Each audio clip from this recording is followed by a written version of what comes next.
solo if you want. Line And up then, on the line. Solo for this game. Yeah, for this game I did. So I could do it solo. This one's not gonna be. It's gonna be like maps. It's not gonna be Daughters on the line. not gonna be tennis where you're going back and forth. Daughters on the line. Daughters on the line. Jog. I'll fall behind him. No, already behind.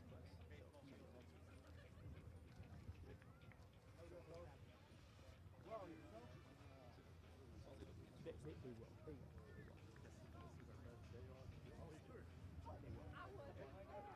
That's the first thing. He's the kicker at Illinois. Oh. Numbers. His son was he's a multi. He's like a fourth sport athlete. Yeah. Really good guy.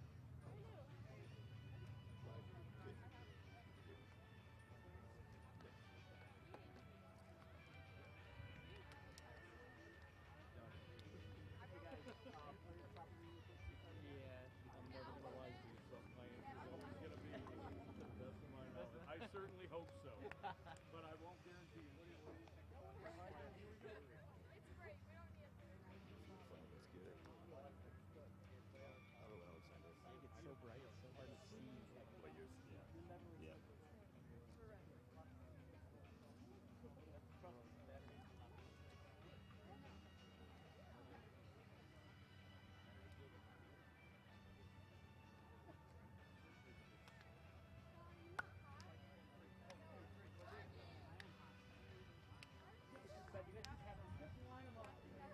We do it. That's the next one. And then we do it right. You stand here. No, now you stand here. Yeah. See Blackwood's running over here, sort of.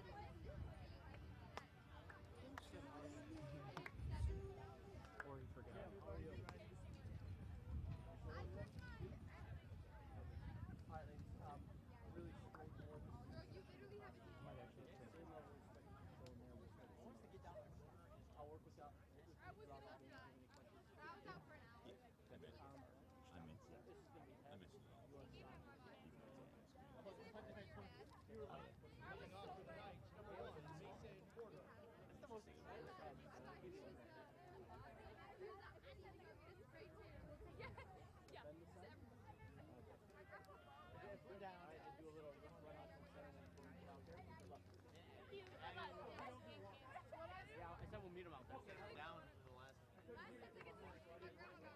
Yes, I had a dream that I swam. Me too. Nice, yeah. First time.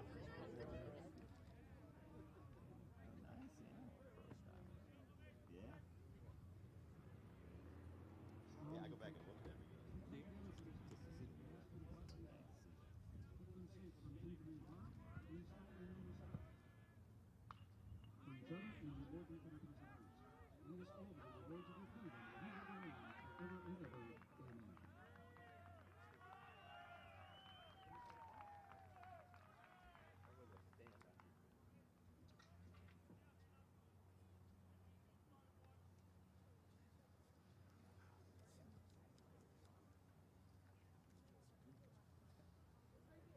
Stepping in the box, number 5, Hunter Cooley.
Welcome, Peoria Notre Dame Lady Irish soccer fans, to the hilltop here at Peoria Notre Dame High School campus, North Peoria.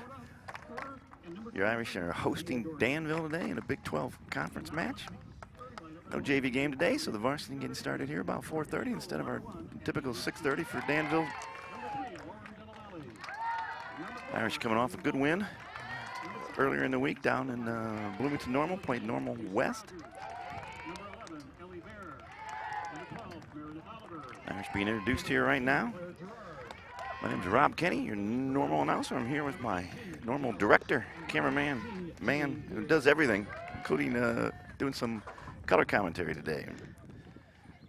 Coach Mike Bear of the men's side of our beloved Irish soccer program. I feel like everybody bailed on it today, Rob. It's a little lonely up here. It is a little bit. Mr. Cunningham, Aaron Cunningham, usually runs our camera. He's actually in the Mojave Desert right now.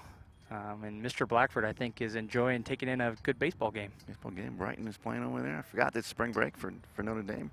Not being at school anymore. Forgot about that. Aaron always takes interesting breaks. Nice to talk to him when he comes back. So we're going to do our best here. We're going to do our best here. Commentary and running the camera and trying to run the scoreboard as well. So if things get a little bit off, we do apologize in advance. If you hear me talking more than you want to hear me talk, which would be just about anything I say, that's because Mike is doing something with his left hand, his right hand, and his middle hand. He's going to need all three of them today.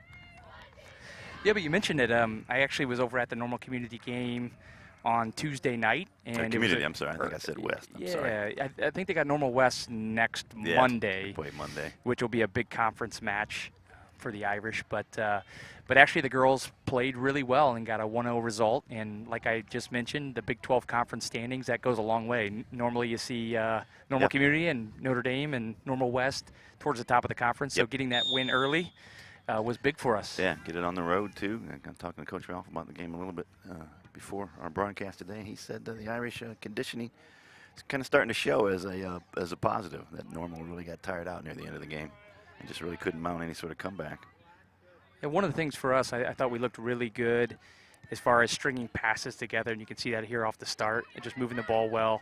Normal Community, they were a little bit more direct. They had two very good attacking players up top, but kind of as you mentioned, as the match went on, their direct play, I think, kind of wore out some of their attacking players, having to dig out a lot of through balls through the middle of the field. Yeah, it's tough when you have to pay attention to the ball and your marker and trying to do that.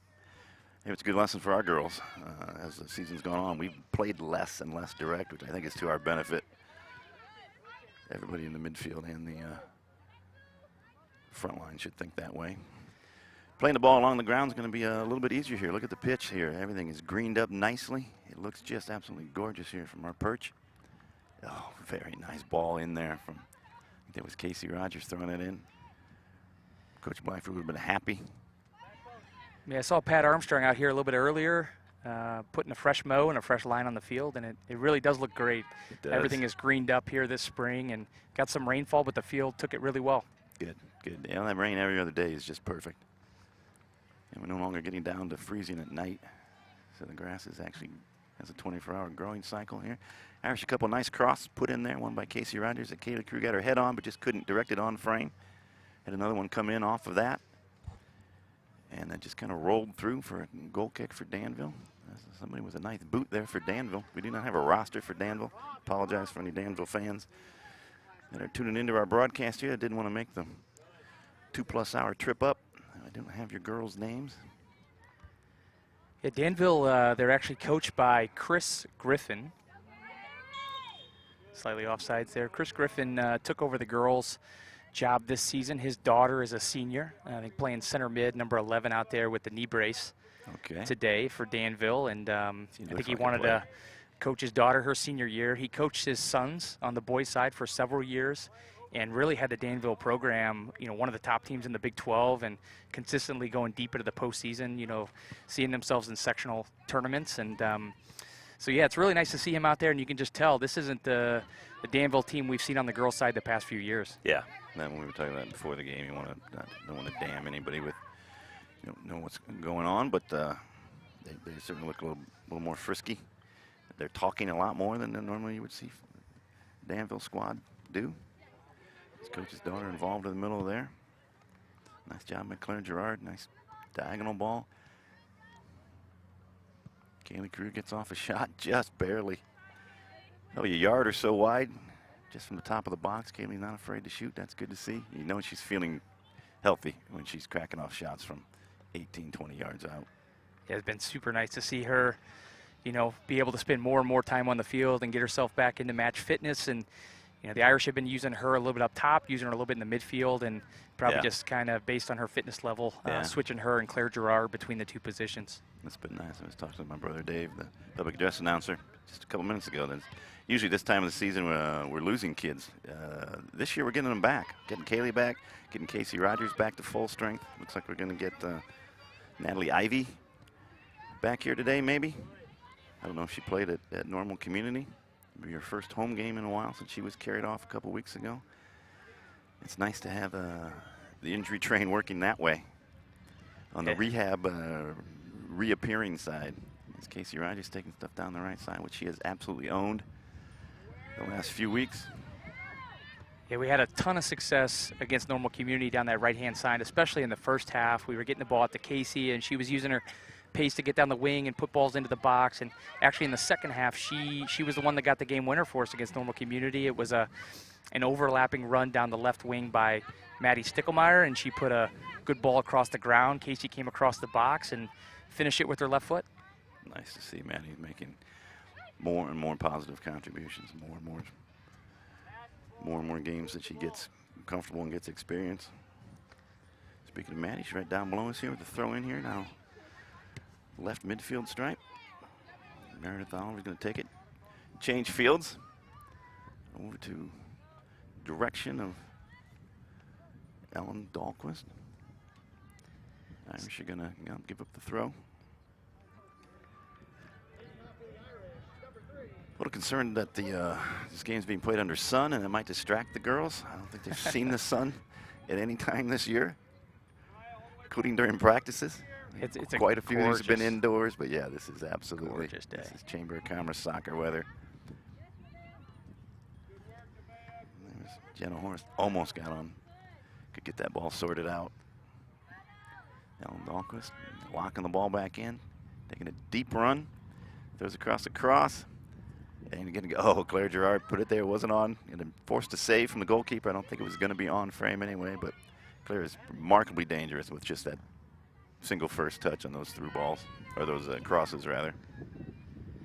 Yeah, this is a good game for us today because it's one of those games, they're not just going to give you goals. You got to work for them. You got to do it the right way. You can tell they're organized. They're playing hard for their coach. And you can see the athleticism of their keeper there. She did a good job stretching out. She didn't know that ball was going to go wide. She got a strong hand on it, kept it in bounds. Eventually earns her team a goal kick. You know, this is coach's daughter that she's got a foot. Yeah, her brother Caleb is actually in contention for the starting kicking job at University of Illinois, and Chris is going to be rushing back after this game. That's why the game got moved up, because he's going to be watching his son play in a spring football game in Champaign tonight. All right, spring football already. And it's actually, he told me it's going to be on the Big Ten Network. So if you channel 64 and Comcast here, folks. There you go. If you have that channel and you want to tune in and see, you know, a Central Illinois product competing for the starting job at University of Illinois, tune in tonight. Very nice to see Claire Gerard, the ball top of the key here. Got a nice little layoff there from Lauren Della Valley. Can't quite get that final pass through or that final touch through. Ellie Bear. Ellie looked like she was going to shoot, and she does. Hits it right off the bar, absolutely. About 2 degrees higher than it needed to be, otherwise it would have bounced straight back, and Irish could have got a rebound there. That's nice from Ellie.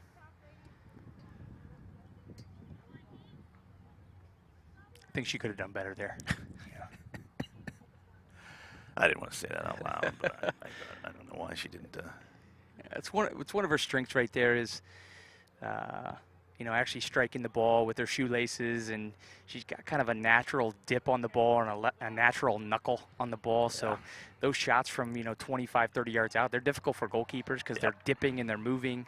You know, she's been taking a lot of our free kicks this year. Yeah, she's been doing a good job taking corners and free kicks. She threw in a bunch of quality over the last few games that we've seen. Yeah, we don't, with our angle here off to the side, it's probably the worst angle there is to see how much the ball is moving, how much it's knuckling, how much it's curving. Oh, there we go. The Irish are going to score there. Kaylee Crew doesn't give up on it. The keeper came out, did a good job, but could not control her first touch on the ball that Casey Rogers sent through. More than head high. Bounced off her hands, sort of fortuitous right to Kaylee, but then Kaylee didn't panic. Took her time, set it up. Get that extra touch she needed. Puts the ball right in the back of the net. The Irish now up 1-0 with about, it's really bright out here, but about 32 minutes to go. So about 8 minutes into the game, the Irish break the score. Now lead 1-0. Just another example of those good crosses the Irish been throwing in. Passing the ball on the ground until they get there, and then those nice crosses that are coming in that shoulder to head area. Yeah, it's one of the things I've heard, Coach Blackford bring up a lot is, this team does a great job of getting crosses into the box, whether it's in the run of play. Yeah. Our free kicks have been really good, and maybe one of the areas we need to work on a little bit is getting on the end of those crosses and attacking the ball in the box. So it's nice to see us get a goal off a cross. And same thing the other night against Normal Community. It was a ball that came into the box. It was low, but it was one we attacked and got on the end of it and scored. So it's nice to see. I think that's what Coach Blackford is really talking about, attacking them. That's not letting the ball come to you. Let's go to the ball and get anything on it. You don't know. Ball hits off your shoulder. Maybe it hits off the hand of the defender. Then you get a corner. You get a penalty kick out of it. Maybe you bundle it in. You just kind of, the ball just kind of sticks to you. And you can almost run it in. Those goals count. And when scoring isn't as prevalent, and once you get into the state tournament, that extra goal is usually decisive. Sometimes one goal is decisive. Casey Rogers beats her marker, puts it there, and Kaylee Carew sticks it, goes under the bar. They're going to call it a goal. Coach Baer is going to put on his technical hat here and see if that went over the line. He has it down over the line. The keeper seemed to think it went over the line. Kaylee Crew put that cross from Casey Rogers, that pass from Casey Rogers right literally underneath the crossbar. It shot straight down. Remember, the whole ball has to go over. I actually didn't think in real time, Mike, that it did, but. Yeah, it's tough to see on the replay. It's really bright out here, so it's hard to see on our screen. But, in those bar down situations, it's really tough, even for the officials. Yeah. That's usually determined by the assistant referee on the sideline of the field, and he's got to be in position to see if the ball comes down, crosses the line, and comes back out. It's one of those things. It's a tough call to make either way, but didn't seem a lot of arguments from either team, so probably did end up crossing the line. And Claire Gerard going to try to bother the defender here into making a mistake. But they managed to clear their lines there a little bit, get the ball out about 20 yards. Another nice cross from Lauren Della Valle's there. Lauren's going to crack off a shot. Nice save by the keeper. It's right at her, but she did a good job of handling that rocket from Lauren. I think that was another really good cross from Casey Rogers there. Yeah, they made the move, Casey, over to that right-hand side the last couple games, and she just seems to be way more comfortable on that side rather than coming from the left-hand side. She's consistently beating players with speed and getting crosses with her strong, dominant right foot. Yeah, she's sending those crosses. She's getting deep, and I mean, almost to the touchline. Well, every time if she wants to. That just wears out that defender on that side, too. I mean, physically it gets to you, mentally it gets to you because you know you can't. You're not going to beat Casey when it comes to athleticism and want to. Irish putting a good ball back there. Getting an overlapping run here from Ellen Dahlquist. Speaking of speed and beating your person to the spot, Ellen throws in a cross there, and there's Claire Gerard. That first time touch we've talked about earlier. This time it goes over. Yeah, that would have been a good goal right there. That would have been an excellent volley. First time. Love seeing Ellen attack down that right-hand flank, too. I think throughout the season, I don't think she's done that as many times as I know I would like to see. Yeah. It's a dynamic attack coming down that right-hand side with Ellen and Casey. Yeah. I think she could get a little bit more involved in the attack. I think she probably doesn't do it as, I mean, at the end of last year, that's one of the reasons we went on such a good postseason run, I think, is, we had Ellen back there playing defense, and then, the defenders didn't expect Ellen to be so fast. But with Casey dominating down the right side now, I just don't think that those runs are as necessary. And it's true. I mean, when Casey's got the ball and she takes off, it's hard to overlap her. Yeah, you know? you're not going to catch her. You're not going to catch her because No, she's you're not. fast. So it's more a situation when Casey's checking back to the ball, it opens up the opportunity maybe, or if Casey comes inside, it opens up the opportunity for Ellen to overlap. But I even like Ellen just coming up in a supportive position where Casey could potentially lay one back to her. Yeah. She's got a great cross. You know, she gets that ball laid back from Casey and can serve another ball into the box. Yeah, you lose nothing there. Usually just a matter of communication. They just have to catch each other's eye or talk. Here's Danville's deepest penetration of the game so far here into their offensive half. The Irish, though, blunt it.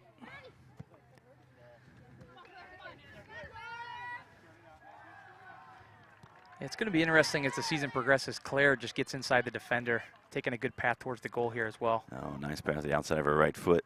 Sticks it right in Casey. Casey puts it out to Lauren Delawelli. Lauren doesn't quite get the contact she was looking for there. She picked out a nice spot there, the left post. Keeper, though, was able to get to it because the shot didn't have, may have taken a deflection off the defender there, too. Something took the steam out of it. I don't know whether it hit the ground or not. That was an excellent pass, though, by Claire there. Yeah, great run by Claire, too. She didn't just stay wide. She took her angle. We talk about taking the angle towards the near post to make it difficult for the recovering defender to make a play on the ball. And that's exactly what she did. But I was starting to say, you know, it'll be interesting as the season progresses because, you know, we played Washington and we played Dunlap and we've played Morton and yeah, Geneseo also. Geneseo and all those teams, you know, we could see in our sectional. And come that time of the year, I think we're going to be a different team. It happened last year.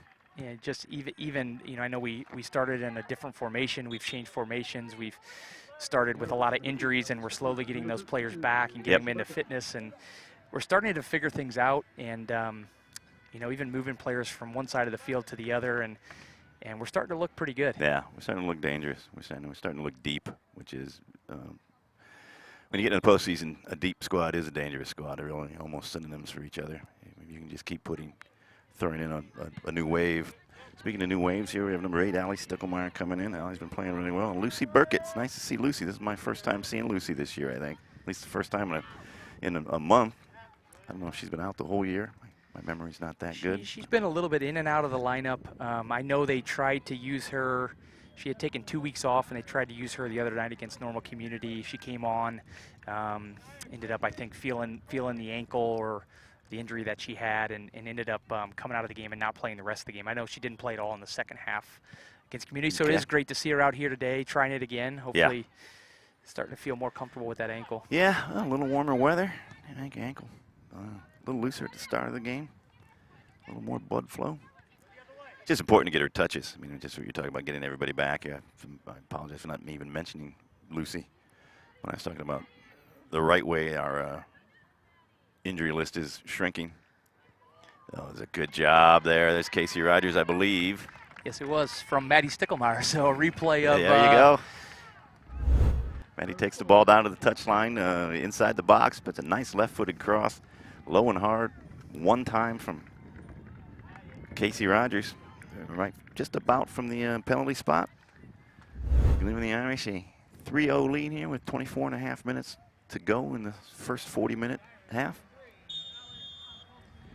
I think Allie Sticklemeyer and Lucy Burke can take credit for all that good stuff happening there. They came into the game and then that happened.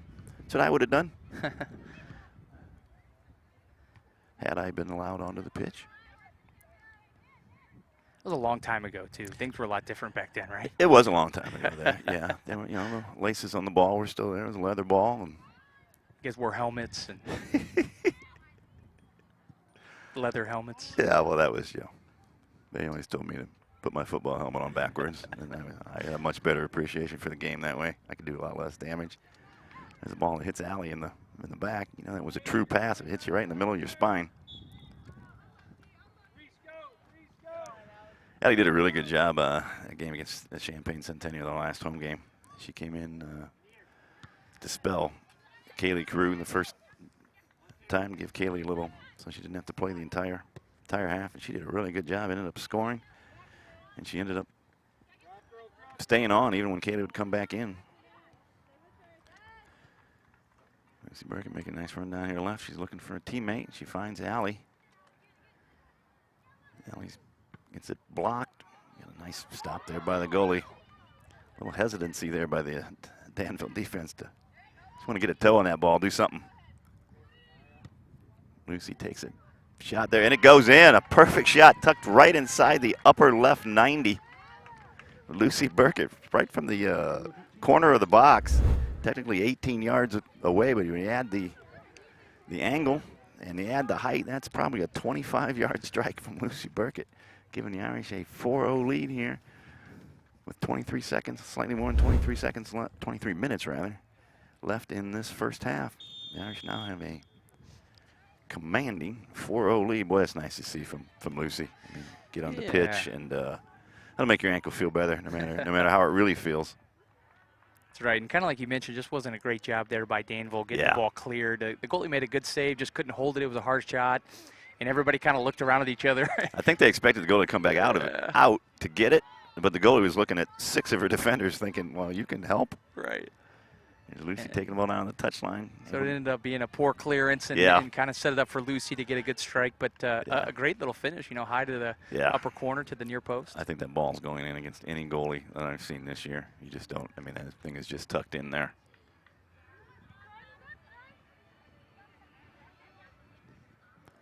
All right, let's see if the Irish keep on the front foot here. There will not be any lessening of the time here in the first half for any sort of mercy rules, so Irish have 22 minutes to do some more damage. Danville has those same 22 minutes to try to mitigate some of this damage. I like that the Irish are playing down the left now. They got Lucy down here on the left instead of being so right side dominant like we can be. And there's nothing wrong with that when your right side is working so well. It's probably a natural thing for players to look to the right just because most players are right-footed, and maybe you have a little bit more success at times because you got a right foot dominant. If you don't have a left-footed player on the left, it's sometimes the tendency to always come inside. And if you notice that with Lucy on the left-hand side, she tends to like to cut into the right rather than going down, to her left foot. Yeah. And so, it tends to always come down the right side. And it's a point of emphasis you can make maybe as a coach to maybe stay a little bit wider on the left-hand side. And it'll be noticed in the scouting of the Irish for the regionals and sectionals. And if you stay a little bit wider, and we always say it, even if you want to cut in from the left-hand side, you got to keep those defenders honest. And every once in a while, you got to look to take that space down the wing. I think the Irish threw on Parker Miller. Now playing Casey Rogers, roll down there down the right. Oh, Lucy Burkett puts another. I'm thinking that was a pass. Rolled it across the goal mile. Just barely missed ticking the right post. Rolls out for a goal kick here. I think that is Piper. Or Parker came in. I'm going to call her sister's name the entire season. And Kaylee Crew came back in. And gave Casey Rogers a break, and I think Lauren Della Valle maybe came off.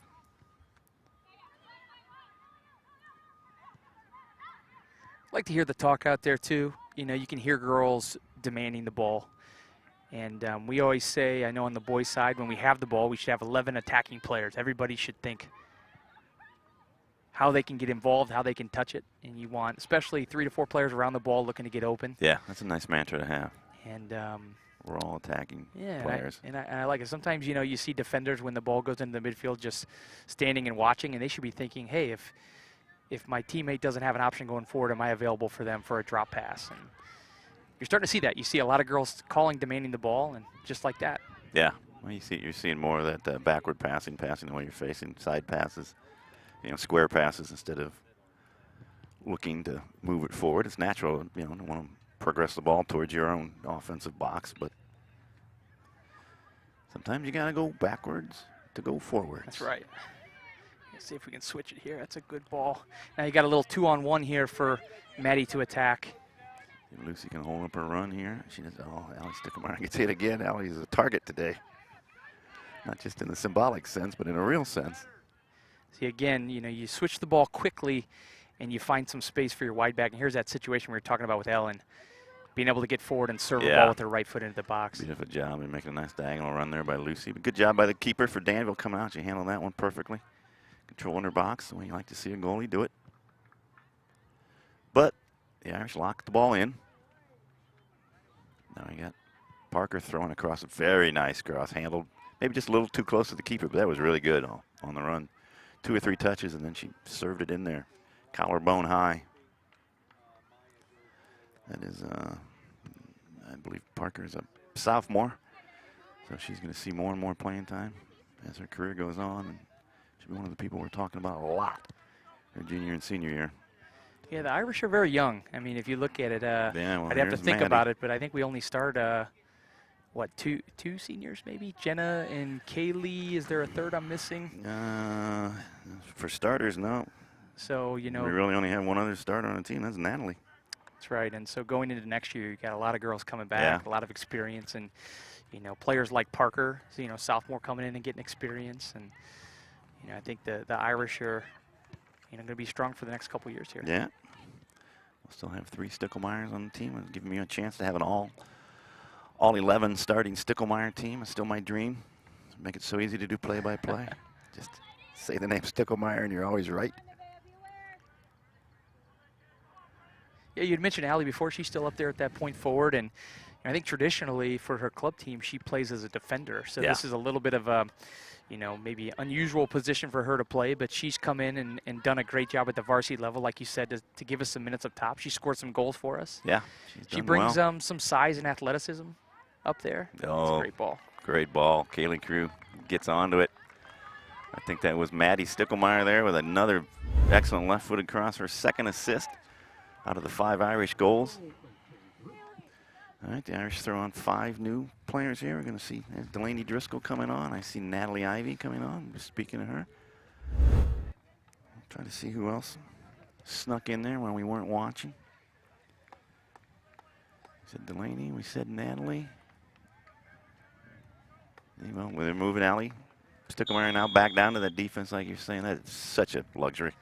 Yeah, that's where she plays. When she plays in her JV game, she plays as one of the center defenders. And then in the varsity game, she goes up top. So she kind of bookends the two teams. Very nice. I don't know why she's slacking as her midfield duties, though. We're going to have to get on her. And we have Coach Blackford have to fine her like he was fining everybody in that last game. There's Natalie Ivy. You just mentioned her coming back from injury. Yeah, getting down the wing, getting across in there.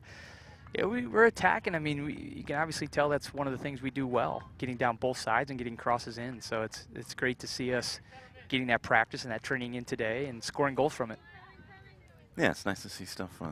You know, you can train, you know, as you know, as a coach, you can do it on the training ground as much as you want, but it doesn't really sink in. It doesn't really get into the circuitry until you do it in the game and it works. At least in my coaching and playing career in whatever sport it is. Until you can actually do it in a game successfully. Oh, there is Lucy Burkett scoring her second miracle goal there. Picks that ball out of the air, about a foot off the ground, loops it into that same left corner that she tacked the first time. It looks like the goalkeeper wasn't sure. I think she thought initially it might go out of bounds or go over the goal, and I thought it was dipped going right over in the corner. I thought it was going over the goal, but yeah, it dipped in. It didn't even hit. I think it actually maybe almost hit the ground in the back of the net before it hit the back of the net. But anyway, it was audacious to think she could even get that on frame.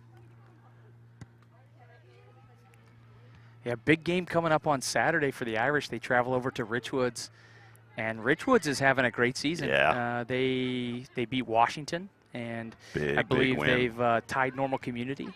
And it's also going to be a huge game when it comes to the postseason seeding. Yep. I looked into this the other day, and I believe the seeding happens early next week. And we will have played Richwoods and Normal West prior to the seeding. So that can be, it's a head-to-head for us with Richwoods, and it's potentially a common opponent with several teams. As you know, there is Normal West. There's some recency bias when the coaches look at that too. They tend to look at the last couple of results, and even if you've had a better overall season, if you've lost to one of those teams, you know, in the previous 2 or 3 games, that tends to stick with the voters. And this is my 5 minutes of research here, but I believe we are in the subsectional with Dunlap and Richwoods. I'm just listing a couple of the teams, and we've lost to Dunlap, so that's going to likely get seated below them. Yeah. And if we were to beat Richwoods, we'll likely get seated ahead of them. So the way I see it shaking out, if we lose to Richwoods, then we could potentially see Dunlap in the regional. In the regionals, and that gets really, it's a challenging game. Well, that's what happened to us last year. Remember, we had to go to Geneseo and win a regional at Geneseo. That game we did together. And that's normally a game you would see in the sectionals, but we had to go to Geneseo on the road and to win the regional. And I think if we get the second seed, that's likely what you'll see. I believe we will go to Geneseo because they're a host site for the regional and play them potentially in a regional final. Yeah, that'd be nice. We love going to Geneseo. It's a wonderful facility. People are great. Police are a little hands-on, but. Yeah, we were talking about this. This is a similar setup we had at that Geneseo regional. It was me and you, Rob, and all the equipment and everything, and we just tried to make it happen. I believe your wife was our camera person. Oh, you might be right. Yeah, you know, sometimes I forget about her. Why the broadcast was so good. Yeah, we had her in the booth. It rubbed off on us. How could I forget her? 6-0. I thought I'd mention that. Was giving you a chance. She's not going to watch this, is she? She probably gets enough of you and.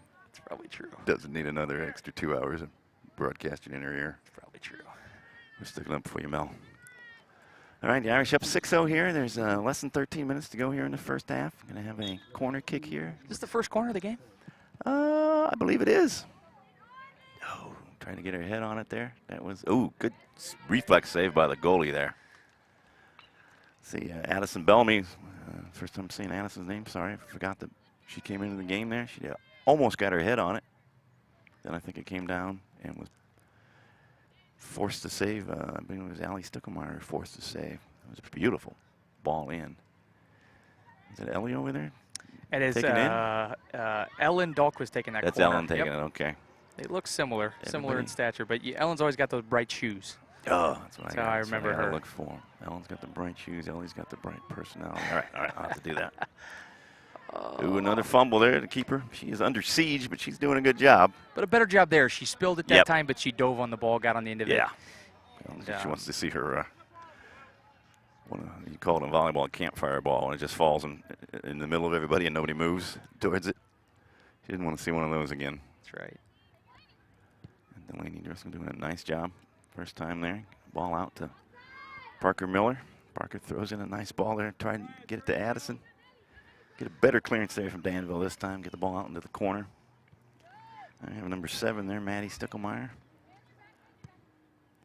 Looks like Maddie's moved back into midfield maybe, instead of playing up top on the left.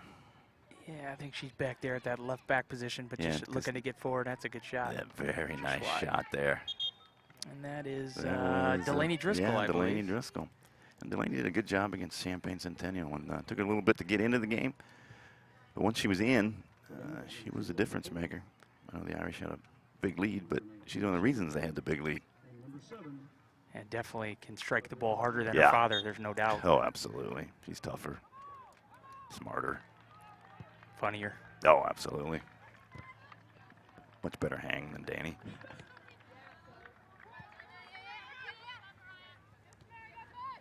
Meredith Oliver making a rare foray into a slightly attacking position. Natalie Ivy here is going to throw in a left-footed cross, gets the ball down to.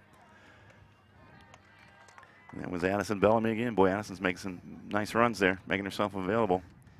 Yeah, we haven't talked much about the defenders today. Meredith Oliver still on the field.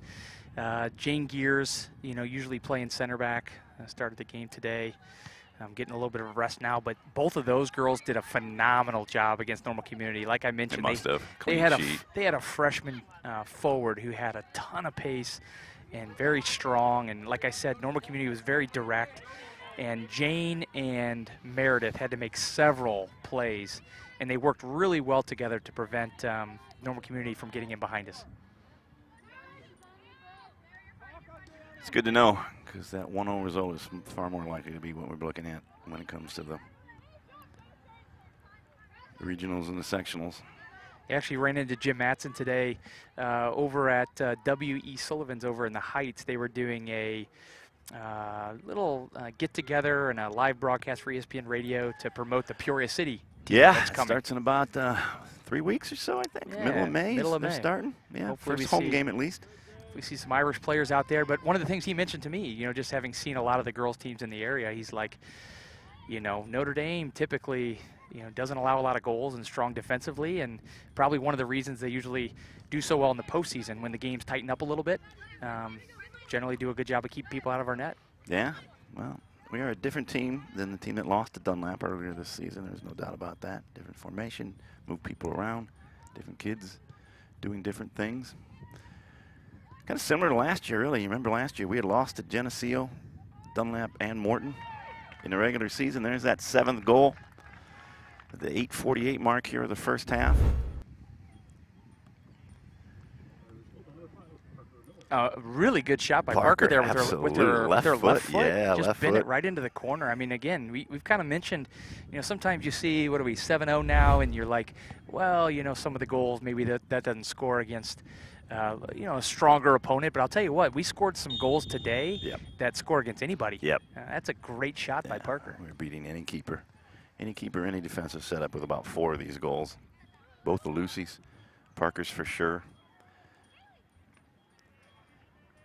I know Casey's on the first assist by Maddie. And I like, too, you know, we kind of mentioned it. Notre Dame's doing it the right way. They're not just, you know, lumping balls forward and saying, okay, we're a little bit better than you, so we're just going to use our superior skill just to go through you and get goals. I mean, we're doing it the right way. We're connecting passes. We're finding wide players. We're getting crosses. We're running the box. This theory works. Yeah. This theory of play, this style of play works against anybody. If you can do it now, it's a little easier to do against a Danville squad that's up against it as far as the experience of their players and their skill level. Not their effort, but all those other things that you can't control. Like you said, you want to make it your style of play. Yeah. You want to make it a habit. And the way you make it a habit is you train a certain way, you play a certain way, no matter who you're playing. You don't play to the level of your opponent. You play a certain way no matter who you're playing. And you just keep getting better and better and better. And then by the end of the year, when it really matters, it starts working out for you. 21. Whatever. Yeah, it will work. Absolutely. Ellen Dahlquist comes off here for the Irish number 21 is on there. That do not have her on my roster, or any roster that I can lay eyeballs on right now. We'll get her name there. Yeah, I remember her playing. I wish I could remember it. She did well against Champaign Centennial. She came in, and obviously I did not write her name down on my roster. Right, and there may be some additions to the roster today. Obviously, only one game today, not having a JV game, so wouldn't be surprised if, you know, the coaches brought up a few underclass players or maybe even dressed everybody. It looks like there are a lot of players on the bench. Maybe dress as many as they could, fill into a uniform, and get some girls some experience today.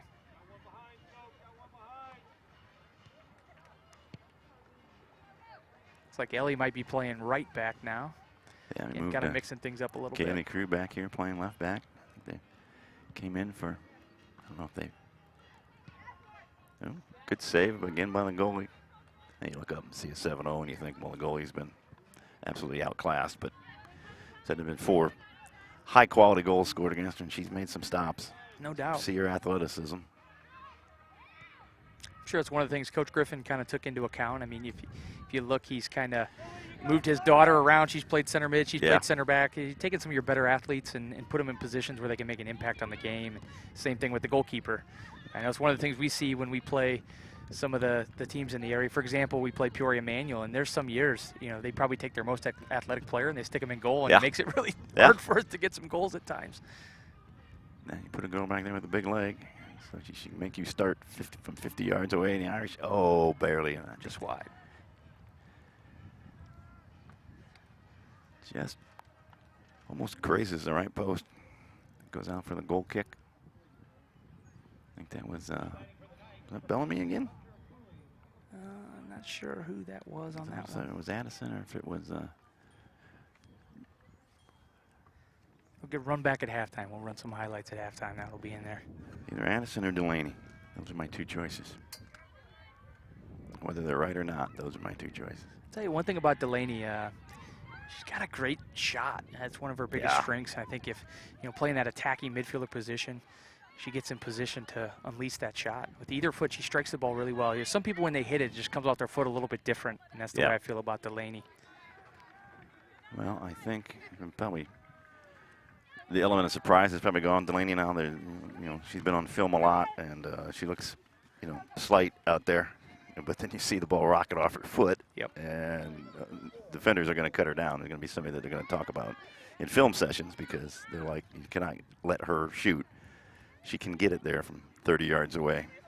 Yeah, it's one of those things, like you mentioned, you look at Delaney, she's not, I don't know how to describe her frame, but a little taller, skinnier, and she strikes the ball as hard as anyone on the team. And I think that goes back maybe to younger players listening. It's not always about how big you are or how strong you are. A lot of it is technique. I kind of compare it a lot to, here she is here. There we go. There Delaney puts one into the proper side of the roof of the net. Get the Irish's 8th goal of this half at the 4:04 mark. Irish up 8-0. But a lot of it left is foot too. Yeah, a lot of it is the technique, and it's like hitting a golf ball. And I'm not a very good golfer, but it's not how hard you swing it. Sometimes it's about the contact that you make with the ball and the technique that you have, and you end up swinging less hard to hit it straighter and hit it harder. It's not how hard you swing. I'm just learning this now. Yeah, unless you're Happy Gilmore. You know what? I'd be a much better putter if I didn't swing as hard as I could. I'm going to have to start practicing that. I don't know if I should talk about golf. I think I've been on the course maybe twice in my life. So. I do enjoy watching it on TV. I am not a golf. I golf about once a year just to remind myself why I don't golf more than once a year. People ask me to go golf, and I don't even have clubs, so I got an excuse. I have clubs, but they're wrapped in garbage bags in the rafters of my garage. Okay. Most of the world prefers I keep them there. The Irish playing the ball back here. Gonna probably try to see out the last 3.5 minutes of this half with just keeping possession. Some triangle passing, some give and goes. Good tackle there. Number 15 for Danville. Got the ball back for her squad. Pushing the ball just about as close to the Irish defensive box as it's been all day. I like Danville because they're still competing. Yeah. They haven't given up. No. Obviously the score is not in their favor right now. It'd be really easy just to kind of stop trying, but they're working hard. They're trying. And I know they've got some injuries too. I talked to Coach Griffin before the game, and he mentioned they've got a few girls out with injury right now. They're kind of dealing with the injury bug. Yeah, this is the time of year when it starts to hit the typical team during a typical season. Girls play all year in the rotten conditions, and then we start getting nice weather. You pick up a knock. You got to be thinking, what's it take for me to get some vitamin K? Is it possible I can just get out in the sun? Vitamin K, I've never heard of that one. Is that I think that's what, maybe is it vitamin K that the sun gives you? I don't know. The only one I've heard of is vitamin D. That's a good one, D. right? Vitamin C. That's a vitamin good one. C, vitamin D. I think You're all pretty good. I'm pretty sure all the vitamins. Vitamin B is so good that there's like 12 of them. Okay. See, you're looking at two liberal arts majors here. I don't know anything about biology or chemistry. Science wasn't my favorite subject.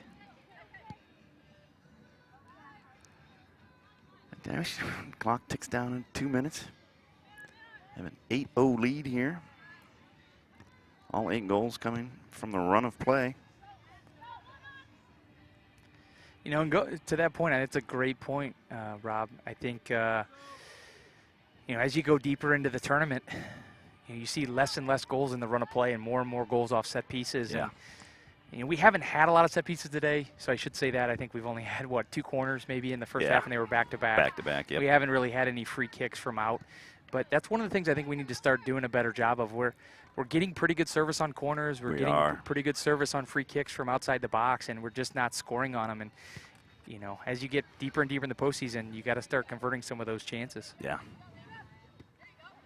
Yeah, if you're going to put the other team at a disadvantage by making them have to follow you, 30, 35 yards, whatever, from the goal, face of the goal, then you have to punish them for that. And you punish them by scoring goals, by putting pressure on them. And it doesn't have to, we don't have tall players. We don't have, one of those, Lily Sutters or something like that, a target person up top to head the ball in or win just about every one of those balls. So it's just got to be want to. And I think we'll have it by the time. I think we have it now. Yeah, we have it. It's just, a little bit of it, might be timing. Yeah. Sometimes it takes, reps to figure out, okay, she raises her hand, she steps up to the ball, when do I need to make my run? Okay, I'm coming up a step short, I need to time my run a little bit differently or start my run a little bit sooner. And, as you train it more and you have more live reps in practice, you start to figure that out. Yeah. Well, you remember, a lot of our reps in practice have been indoors still this season here, even here into late April. The rain, the cold. All right, that ends the first half. First half saw the Irish put 8 into the back of the net against our visitors from Danville. So we will be looking at a 10-minute halftime and then a 20-minute half. For the second half, you don't have a running clock like you do in basketball because the clock's always running in soccer, of course. So they will have the time. That's the mercy rule in soccer, both boys and girls here in IHSA rules. So in a little less than 10 minutes of real time, we'll be back to look at a shortened second half and see what the Lady Irish want to work on during that shortened half. We'll see you then.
beginning of the season, half our starters knew it.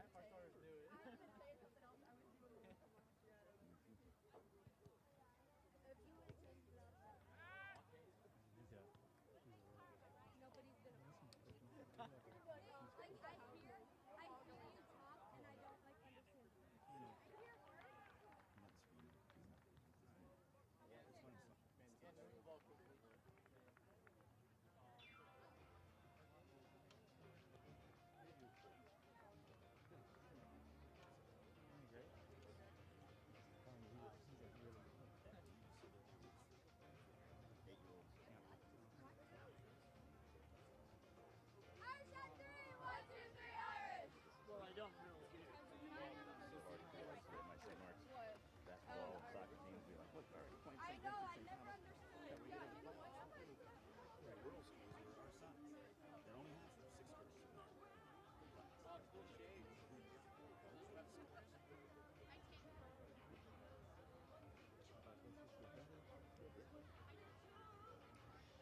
I take this Danville team over what Centennial showed me.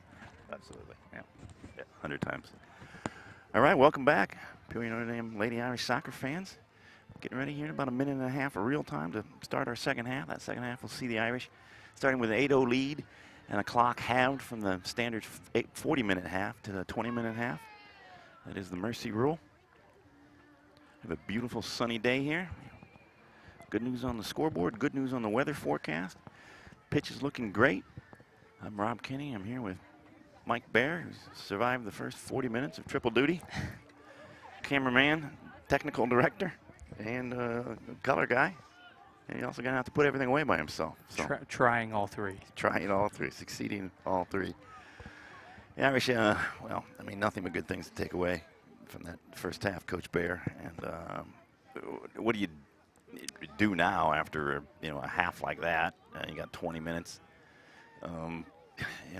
What do you work on? What do you tell the girls that what is our main objective in this 20 minutes we have left in this game that we're leading 8-0? Yeah, I think the message for me, if I'm in that situation, I mean, from a coaching perspective, is probably twofold. You're probably hoping to get out of here healthy. I mean, that's one thing. You got a few starters still in the field. Hadn't even thought about that. And you got a big game on Saturday with Richwood, so you want to end the in this game being 100% healthy, but also too, you're kind of mixing players here, so you're probably taking some girls that don't get as many minutes, and you're out there mixing them with some starters, and you're trying to keep the level high. Let's go out here, let's move the ball, let's get better, right? I think that's the key. Every opportunity you have a minute on the field, you're here to get better. You're not just wasting your time. Yeah, or anybody else's time. Yeah, for that matter. But is it bad to say I'm getting a little hot up here? I know, we were talking about that. I hate to complain about Mr. Golden Sunshine here behind us. And temperature probably in the 70s up here. As we talk about, we are a lot closer to the sun than anybody else. So you showed up here with a heavy coat? I showed up here with a quarter zip on, an extra coat. I got a Columbia jacket in the car. I got fire in the fireplace at home just to warm me up when I get home here. You're down to the tank top, which, Let's not swing that camera around this way, Coach. Looks like you need to maybe get out in the sun a little bit more. I could use do you have any SPF 4000 on you, by the way? I'm going to need some. It's basically Kevlar. Sunscreen and a shave, right? That's right. All right, the Irish just controlling the ball here. The Irish move some of their midfielders and frontline players back to the back line here. We got Kayla Carew now playing out left on the back line. Ellie Bear here patrolling the right side of the defense. You can see they're just, 1, 2, 3 touch, move the ball quickly. Like kind of going back to the injury thing. The less time you spend on the ball, the less likely you are to pick up a little knock here or there. The longer you hold it and you get Danville defenders around you, you can pick up nicks and knocks here and there. Well, it's also, this serves you well in a more competitive atmosphere. That's how you, that's how you create space. That's how you tire out the other team's defense. You move the ball quickly. You don't get caught on the ball. These are lessons that will work for any sort of game. Yeah, I think one of the things we saw in the first half, and obviously one of the things we've had success with the last few games, is getting the ball wide, getting down the wings. One of the things I saw a few times in the first half, maybe an area we can continue to work on, is switching the point and doing it quickly. And then when we do switch the field, driving and taking your space quickly. You know, the quicker you move the ball side to side and the quicker you take your space, the more space you're going to have to attack. And I saw that a few times in the first half, but I'd like to see us do it more consistently and do it against even some of the stronger teams that we play. Yeah. Well, you have to. You hear the Danville coach there. We were talking. You were specifically pointing out how he was coaching at halftime and telling the girls that, hey, our next game against, I won't say the opponent. We don't want to talk out of school here, as it were, but saying that, hey, our next game's not going to be like this. Our next game is should be a win for us, like that, if we play the way we're supposed to do. Let's just keep playing that way. Let's implement what we're trying to implement. Even if it's not working this game, let's still try it. You know, let's try A and B and C, and if we're only getting A done, we're going to get B and C done in our next game. And we were just saying that's a perfect halftime talk from a coach to a team in this position that Danville's in right now. Yeah, Coach Griffin, he's a phenomenal coach. Like I mentioned, I don't want to downplay the type of coach he is. I think he's a phenomenal leader, and like I mentioned, he took boys teams very deep into the postseason, and Danville kind of fluctuated between that 2A and 3A, and there were times when they were 3A big school and yeah, they they're a big against school the best, sometimes. Yep. And he took them deep. You know, so just this halftime talk was just the perfect message. And I think it was basically like you mentioned, you know, hey, let's get something out of this second half. Let's keep working on things. And, you know, he didn't yell at him. He didn't scream at him. You know, obviously they're a little bit disappointed with the way the first half went, but I thought the message was fantastic. Yeah, I did too. As a coach who's been in the position of being down 8-0, 7-0, 6-0, whatever, in grade school games and other games like that. I hope that's the message I was giving out after I threw my lawn chair and ate my pen. I had my outburst or two. Yeah, or three. I've heard that. I just thought those were urban legends. I've never seen that. You know, I will say, I think I tell my players all the time, my coaching philosophy is honesty. And, you know, I think if you get a coach that it's always negative, you know, that's sometimes hard to accept. It's like I can't do anything right. I try to be the first to tell my players when they do something great, and sometimes I'm the first to tell them when they need to improve in an area. But I think they respect that I'm being honest with them. Yeah, well, being consistent. Nothing will drive a kid crazy. And different kids are different. You know, some kids respond to you being a little bit harder on them. Yep. And you know, they say, okay, coach, I'll show you. both my daughters loved it to be coach hard. Yeah. I mean, Vince Lombardi would not have been too hard for them in their soccer and volleyball and other careers. In fact, when they would run into a coach who didn't coach them hard, they were like, you know, our practices haven't been as tough as I'd like them to be, or conditioning hasn't been as tough as I really like it to be. And then there's some players that if you get hard on them, you know, they break down and they shut down and they lose their confidence. So I think as a coach, you know, one of the things you can, you know, there's a way you address your whole team, but there's also a way sometimes you have to address your players differently. And I think some people look at that and you're saying, oh, you're treating people differently, but I feel like as a coach sometimes you have to. My favorite quote when it comes to that is from Herm Edwards, a long-time NFL and college coach and commentator. He said, you treat everybody fair, but fair doesn't mean equal. You don't treat the rookie like the 12-time future Hall of Fame middle linebacker on your team. You treat the rookie fair.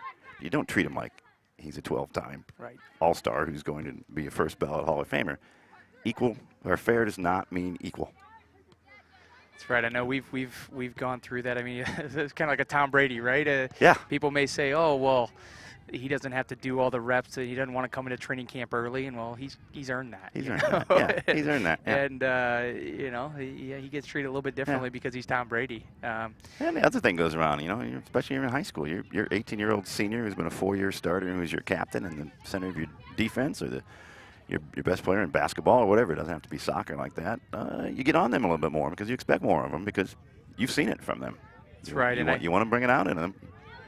I think that's a very important point as well. I actually was just having this conversation with someone recently. We were talking about one of the better players we had here recently in the boys program, and you know, we still held them to the same standard. You know, if I thought my best player isn't working hard enough or doing the things we're asking of him, then you know he's going to hear it. Yeah. You know, you're how do I want to say it? Maybe you're not as skilled players need to see that your best players are being held to Yeah. the same standard. Yeah, absolutely.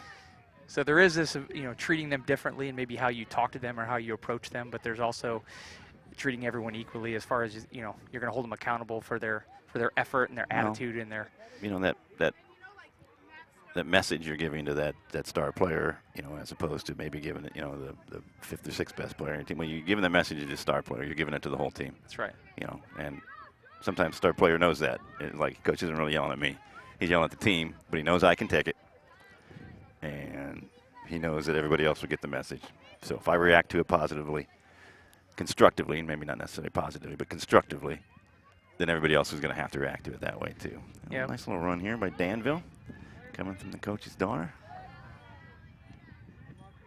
Irish snuff it out though, cut it out there, get the ball up to Jenna Horst.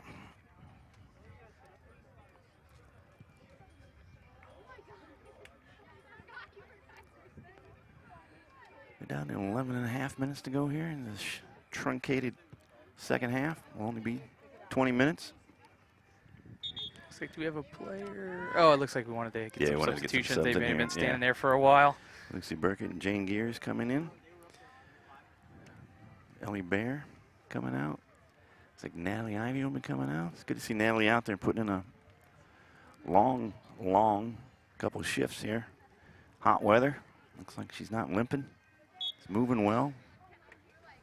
Did a good job in the first half when the Irish were more on the front foot trying to score rather than just passing the ball around, trying to take the air out of the game.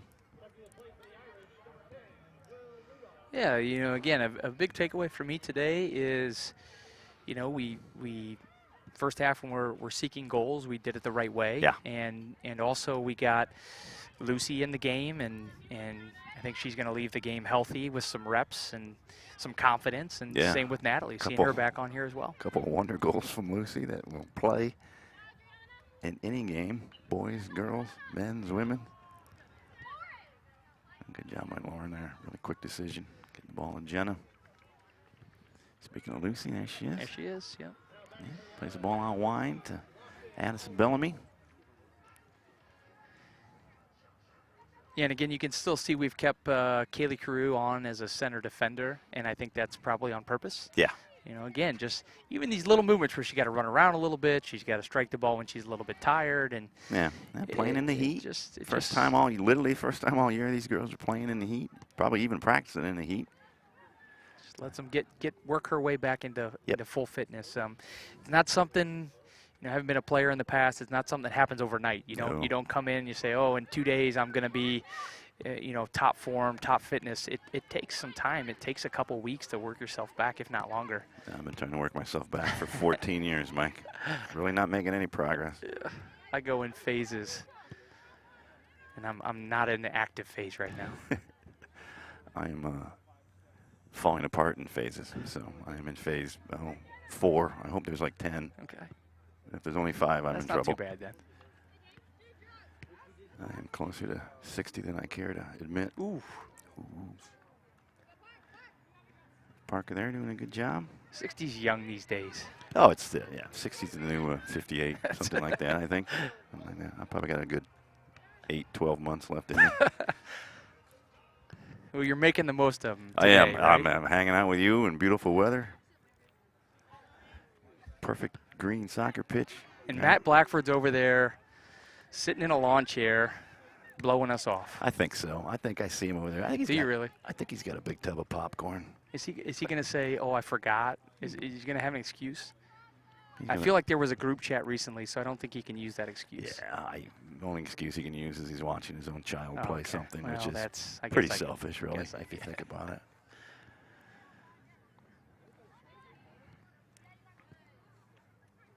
So, again, we're just moving the ball around, again, connecting some passes. I might gotten to the point where we're not really looking to get the goals and just working on our first touch and connecting the ball and switching the point. And, again, for Danville, this might be harder to defend than what they saw in the first half, having to chase the ball around. About 3 minutes ago, I was going to say we got to talk about something else. Danville might have preferred us staying on the front foot so they could have 10, 11 people behind the ball and pack it in, because to their credit, they're still running. They are. They're still chasing the ball. I mean that in a good way. I don't mean that they're running around like chickens with their heads cut off, but they're closing down the space, and they're. And that's the thing too. If you've been to Danville's field, they play on their football field. Yeah. And it's a very narrow field. So when you're playing a team like Notre Dame and you're up against it, it's much preferred to be on the smaller, narrower field, a lot less space to defend. So to play us on a big field, on a hot day, it's a challenge. Yeah, any idea who to blame for how wide our field is, Mike? Well, I took it a couple yards wider when I took over the program. Yeah, but I thought that Danny, was you. Well, I like it. It's a one kind of a funny story when I've heard this. This is before my time. This is when Peter Nash was the coach, and Matt Blackford was involved on the girls' side. After Danny Driscoll was involved, I heard that they actually measured the field and found out it was like 10 yards too long. So there's a maximum length of the field, and that's 120 yards. And they measured it out, and our field was 130 yards long. It's like beyond FIFA regulations. That's right. It's 10 yards longer than the World Cup fields, Premier League fields. Made me think about it and say, I used to have to run suicides on this field. And they did that on purpose, I bet that's you. what I think. It's another reason Delaney Driscoll's nicer than her dad. That's right. We used to. She never did that to you. And if you remember back in the day, over here on the team side, they used to have like a fort built. Yes. The benches were wood. They were sturdy. Like wood planks, and it was probably about 3 yards off the field. So any day it was even if it wasn't wet, but if it was a little bit wet, you came off that field and it was a hazard. Yeah. Because you would smash your body and your head on wood if you came off the field a little bit too hard. Yeah, those benches were like guardrails. You just smashed against the bench. Bench didn't move. Bench didn't have a mark on it. Meanwhile, you're laid out, and the helicopter's landing on the field trying to get you home. That's right. I remember coming. I do remember that. As players would come towards the sideline, you'd see the whole bench hop up, and everybody would try to catch that player before he hit the ground. They've made improvements. They've kind of brought in soil and filled it up on this side, and the benches are still close to the field, but it's grass with a small concrete pad. There's a chance we weren't as concerned about childhood and player safety 40 years ago, 30 years ago as we are now. It was much better. I remember now there's such an emphasis on head injury and concussion, and I remember specifically a game I played in where myself and the opponent went up for a head ball, and I think I might have got the ball slightly before him, and our heads forehead to forehead, and I remember we both went down. You know, just like boom, boom. We're both on the ground. Both coaches come out. I kind of remember. I doubt you really remember. Going to the sideline, and it was kind of like the coaches, "Hey, you all right?" And then they grabbed you by the arm and put you back on the line, and you're back in the game. But there was just not the understanding of head injuries like there is today. No, thank goodness. Not everything. And that's why I am the way I am, Rob. I blame Coach Driscoll for this. I wasn't even going to go there, but it does explain a lot, Mike. Kind of set you up for that one. Yeah, you did. I'm sorry I didn't take that one.